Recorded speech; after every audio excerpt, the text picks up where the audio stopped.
In the same way, wives, be in subjection to your own husbands, so that, even if any don't obey the word, they may be won by the behavior of their wives, without a word, seeing your pure behavior in fear.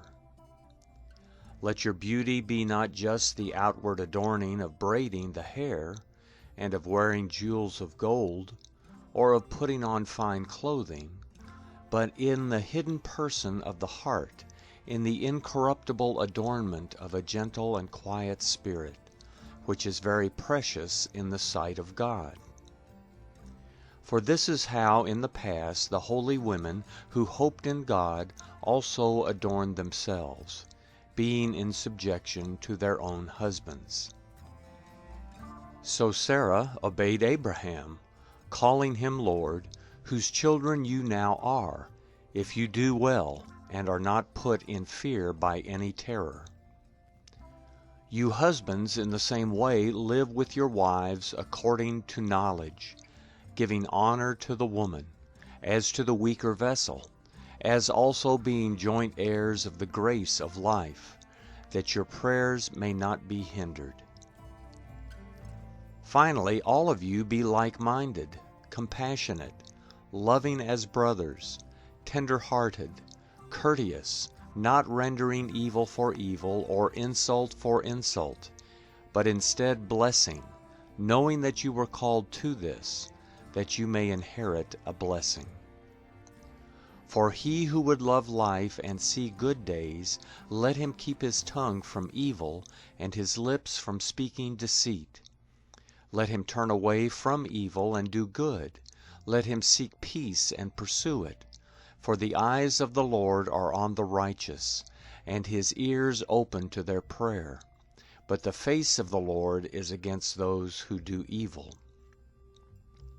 Now who will harm you if you become imitators of that which is good?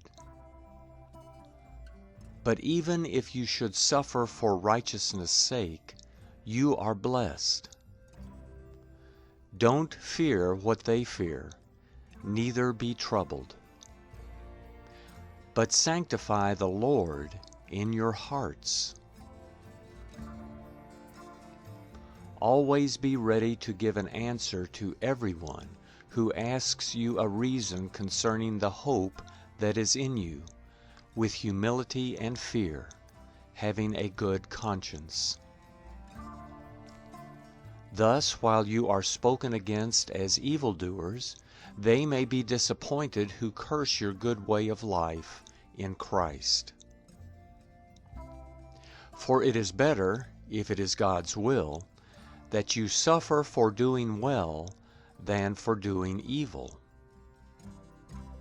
Because Christ also suffered for sins once, the righteous for the unrighteous, that he might bring you to God, being put to death in the flesh, but made alive in the Spirit, in whom he also went and preached to the spirits in prison, who before were disobedient, when God waited patiently in the days of Noah, while the ship was being built.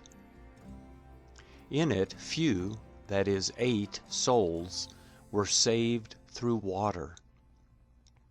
This is a symbol of baptism, which now saves you, not the putting away of the filth of the flesh, but the answer of a good conscience toward God, through the resurrection of Jesus Christ, who is at the right hand of God, having gone into heaven, angels and authorities and powers being made subject to him.